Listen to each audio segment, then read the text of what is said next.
Third location వచ్చేసి Ellora caves. So రాగానే ఇక్కడ టికెట్ తీసుకోవాలి.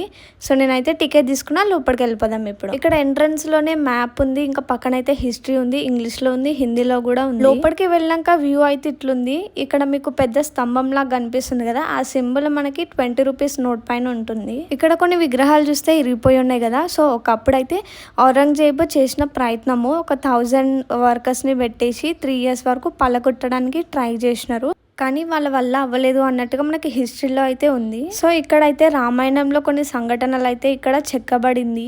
చిన్న చిన్న డీటెయిలింగ్స్తో పాటు చాలా పర్ఫెక్ట్గా చేసినారు. మహాభారత్ ఉంటుంది, రామాయణం కూడా ఉంటుంది ఇక్కడ. ఇప్పుడైతే పైకి వెళ్దాం మనము. పైకి రావడానికి అయితే స్టెప్స్ ఉంటాయి. సో స్టెప్స్ ఎక్కేసి నేను పైనకి వచ్చిన. ఇక్కడైతే లింగం ఉంటుంది. ఎల్లోరా కేవ్స్ అనేది 34 కేవ్స్ ఉంటాయి, అందులో ఇది ఒకటి.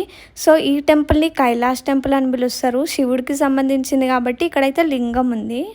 ఇక్కడైతే క్లియర్ గా కనిపిస్తుంది, ఒక కొండని కూలగొట్టేసి ఇదంతా చెక్కినారు. అదే కాకుండా అక్కడక్కడ కొన్ని గుహలు అయితే ఉన్నాయి ఇట్లా చిన్నగా, లోపల విగ్రహాలు అయితే ఏం లేవు. ఇక్కడైతే థాయిలాండ్ నుంచి బుద్ధిస్ట్ వచ్చినారు, ఎందుకంటే ఇక్కడ బుద్ధిస్ట్ కి సంబంధించింది, జైన్స్ కి సంబంధించిన గుహలు కూడా ఉన్నాయి కాబట్టి. ఈ బండి ఎక్కి అయితే ఆ ప్లేస్ కి వెళ్ళిపోదాం. ఇప్పుడు ఈ టికెట్ తీసుకోవాలి, బ్యాండ్ లాంటిది అయితే ఇస్తారు హ్యాండ్ కి వేసుకోవడానికి. ఇప్పుడైతే నేను కేవ్ నెంబర్ 32కి వచ్చిన. ఇది జైన్స్ కి సంబంధించింది. సో లోపలికి వెళ్ళినాక అయితే లొకేషన్ ఇట్లుంది. ఇక్కడ జైన్స్ కి సంబంధించిన విగ్రహాలు అయితే ఉన్నాయి. ఇప్పుడైతే పైనకి పోయి చూద్దాం ఒకసారి. లోపల అయితే ఏం లేదు, మొత్తం చీకటి ఉంది అండ్ పిల్లర్స్ ఉన్నాయి సింపుల్ గా. ఇక్కడ అయితే ఇట్లా గుంతలు ఉన్నాయి, ఏ పర్పస్ కోసం అయితే నాకు కూడా తెలియదు. వీళ్ళకి సంబంధించిన కొన్ని విగ్రహాలు అయితే కనిపించినాయి నాకు. ఇప్పుడు మనం కేవ్ నెంబర్ 29కి వెళ్దాం. ఇది బుద్ధిస్ట్ కి సంబంధించింది. ఇక్కడ కూడా కొన్ని గుంతలు ఉన్నాయి, ఎందుకో మరి నాకు కూడా తెలియదు. అప్పట్లో ఏ పర్పస్ కి యూజ్ చేస్తుండేనో మరి. బయటికి వస్తుంటే నాకు ఒక వ్యూ పాయింట్ అయితే కనిపించింది. ఇక్కడైతే వాటర్ ఫాల్ ఉంటుంది, కానీ మనం సమ్మర్ లో వచ్చినాం కాబట్టి వాటర్ లేవు.